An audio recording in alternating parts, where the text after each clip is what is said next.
So hey guys, welcome to my new video. तो दोस्तों, आज हम लोग डिस्कस करने वाले हैं कुछ मल्टीपल स्टॉक्स के बारे में, बिकॉज इन कंपनियों को लेकर बड़ी खबर है। तो बिना स्किप किए जरूर देखें। और दोस्तों, अगर आप चैनल में नए हैं तो चैनल को सब्सक्राइब कर दें, बेल आइकन को प्रेस कर दें, ताकि इसी तरीके से इंपॉर्टेंट नोटिफिकेशन सबसे पहले आपको मिलते रहेंगे। तो चलिए शुरुआत कर लेते हैं। बात करते हैं पहली कंपनी के साथ, जिसका नाम है डी मार्ट, जिसको हम लोग एवेन्यू सुपरमार्केट के नाम से भी जानते हैं। अब जो डी मार्ट की बात करें तो इस कंपनी को लेकर बड़ी खबर है। अब खबर क्या है, किल्सा की तरफ दोस्तों इस कंपनी को लेकर के और टॉप परफॉर्म का रेटिंग बताते हुए नजर आ रहे हैं, और इस कंपनी को लेकर काफी ज्यादा पॉजिटिव भी नजर आ रहे हैं। अब किल्सा की बात करें दोस्तों, तो ये एक बोल सकते हैं कि डोमेस्टिक के साथ साथ इंटरनेशनल लेवल का एक रेटिंग कंपनी है, जो कि हर कंपनी के रिसर्च के बेसिस पे, उसके काम के बेसिस पे उसको रेटिंग देती है, जिसकी सारी डिटेल यहाँ पे दी गई, किस तरीके से कंपनी एक्सपेंशन कर रही है, राइट, और किस तरीके से कंपनी का आने वाले टाइम में रेवेन्यू बढ़ सकता है, राइट। इन सारी बातों को यहाँ पे अच्छे तरीके से बताया गया है। आप चाहे तो इसको बहुत ही अच्छे से स्टडी कर सकते हैं। अब देखिए, ये तो इनका रिपोर्ट रहा, लेकिन किसी की रिपोर्ट को मानने की जरूरत नहीं है। ऑब्वियस सी बात है, कोई भी कंपनी जो परफॉर्म करती है वो फंडामेंटल के बेसिस पे परफॉर्म करती है। तो अभी इस कंपनी के फंडामेंटल्स क्या कहते हैं, चलिए देखते हैं। तो हम लोग आ चुके हैं इनके डिटेल्स के ऊपर। अब दोस्तों, एवेन्यू सुपरमार्ट, अब देखिए, ये एक एफएमसीजी फूड कंपनी है, राइट, जिसका मार्केट कैप 2,53,000 करोड़ का है, जो कि एक लार्ज कैप क्वालिटी का स्टॉक है और लगातार अपने बिजनेस को एक्सपेंड कर रही है। आपने देखा भी होगा, आए दिन एक नया स्टोर ओपन करते रहती है। इसके अलावा स्टॉक का पी करेंटली 92.6 का है। वहीं पे इस कंपनी का return of equity 13.4%, ROC 18% and face value 10 rupees का है। अगर नंबर की बात करें तो इस बार सितंबर क्वार्टर के नंबर किस तरीके से रहे, देखिए। जून क्वार्टर में 16,300 करोड़ का सेल्स बढ़ के हो गया 16,600 करोड़ का, और नेट प्रॉफिट था 773 करोड़, घट के हो गया 685 करोड़। तो इस बार जून क्वार्टर के मुकाबले नंबर थोड़े से वीक देखने को मिले थे। लेकिन अब दोस्तों, आने वाले क्वार्टर 3 के नंबर किस तरीके से रहेंगे, ये देखना काफी ज्यादा इंपॉर्टेंट रहने वाला है। इसी के साथ साथ कंपनी को लेके बहुत सारी क्वेरीज इस बात को भी लेके भी थी कि कंपनी के ऊपर कर्ज कितना है। देखिए, कर्ज पहले भी ना के बराबर था, 820 करोड़ के आसपास का कर्ज था, और अभी 1609 करोड़ का कर्ज देखने को मिलता है करेंटली। बट रिजर्व 22,000 करोड़ का है एंड टोटल एसेट्स 26,900 करोड़ का है। तो आपको इस कंपनी का इंफॉर्मेशन कैसा लगा, कमेंट करके जरूर बताएं।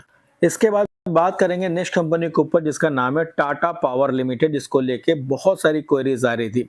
अब जो टाटा पावर की बात करें तो टाटा पावर को लेकर बड़ी खबर है, कंपनी ने ऑफिशियली अनाउंसमेंट किया है। देखिए, Tata Power has officially announced through a stock exchange filing that it's a plan to invest 1.25 lakh crore, यानी ये ऑफिशियली अनाउंसमेंट किया गया, स्टॉक एक्सचेंज को बताया गया है, जिसमें टाटा पावर का प्लान है दोस्तों 1,25,000 करोड़ खर्च करने का, यानी कैपिटल एक्सपेंडिचर यानी कैपेक्स को लेकर के, to generate more than 30 gigawatt of electricity between the financial year 2025-26 and 2029-30, यानी कि 25-26 से लेकर 29 तक का जो प्लान है वो 1,25,000 करोड़ का कैपेक्स का अनाउंस है, जिसमें कैपेसिटी की बात करें तो 30 गीगावाट का कैपेसिटी लेके चल रही है। Around 65% investment will be directed toward clean and green energy project. तो यहाँ पे मैक्सिमम जो कंपनी पैसा खर्च करने वाली है वो ग्रीन एंड क्लीन एनर्जी के अंदर खर्च करने वाली है, enabling the company to achieve 100% clean and green energy power generation by 2045 according to the regulatory. तो 2045 तक का प्लान है दोस्तों कि फुल्ली तरीके से ग्रीन एनर्जी को लेके एक्सपेंड करना है।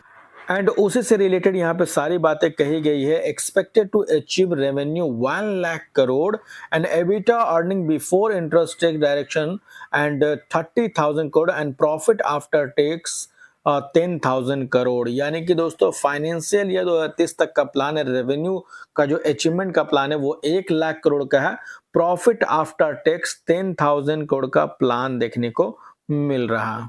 एंड इसी के साथ साथ एक और प्लान देखने को मिल रहा है, जिसमें related development Tata power also announce plan to allot non convertible यानी कि NSD wrote 2000 crore through the private placement, the company will issue 2 lakh NSD with the face value of 1 lakh each।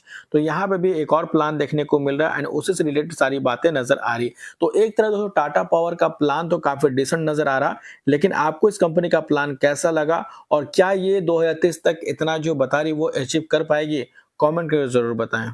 इसके बाद बात करेंगे नेक्स्ट स्टॉक के बारे में जिसका नाम है यूनिफ्रेंच कैपिटल लिमिटेड, जिन्होंने दोस्तों 1:4 का 4:1 का बोनस अनाउंस किया। रेशियो का मतलब ये हुआ कि अगर आप एक शेयर को होल्ड करते इस कंपनी के तो बदले में आपको 4 बोनस शेयर मिलते हुए नजर आएंगे, जिसका रिकॉर्ड डेट है फ्राइडे 19 दिसंबर 2025 का। तो अगर आप इस कंपनी के शेयर होल्डर हैं तो ये डेट नोट कर सकते हैं, अदरवाइज आप इसको इग्नोर करके भी चल सकते हैं। इसके बाद दोस्तों बात करेंगे वरुण बेवरेजेस लिमिटेड कंपनी के बारे में, जो कि 1990 की कंपनी है और वर्ल्ड के लार्जेस्ट फ्रेंचाइजी है इनका पेप्सिको का।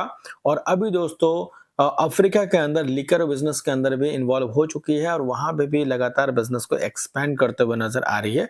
अब इसका इम्पैक्ट जो है दोस्तों हमें Q3 के अंदर देखने को मिलेगा एक्चुअल में, कि अब यहाँ पे वरुण बेवरेजेस का रेवेन्यू एंड प्रॉफिट में कितना इजाफा होता है, राइट। हालांकि सितंबर क्वार्टर तो आपने देखा ही था कि जून से वीक होता है और अभी जो दिसंबर क्वार्टर आने वाला है वो थोड़ा सा और वीक देखने को मिलता है, क्योंकि ये नॉन सीजन इस कंपनी का चल रहा है, जिसके वजह से रेवेन्यू में बहुत ज्यादा उम्मीद तो नहीं कर सकते हैं, लेकिन लिकर बिजनेस का क्या इंप्रूवमेंट होता है ये देखना काफी ज्यादा इंपॉर्टेंट होगा। हालांकि वीवीएल पिछले कुछ समय से काफी ज्यादा वोलेटाइल है, तो सारा कुछ डिपेंड करता है इस कंपनी के Q3 के नंबर के ऊपर। तो अपडेट रहे और चैनल को सब्सक्राइब कर ले, जैसे इस कंपनी का कोई अपडेट आता है और रिजल्ट से रिलेटेड अपडेट आपको हमारे चैनल पर मिल जाएगा। तो मिलते हैं नेक्स्ट वीडियो में, तब तक के लिए बाय बाय।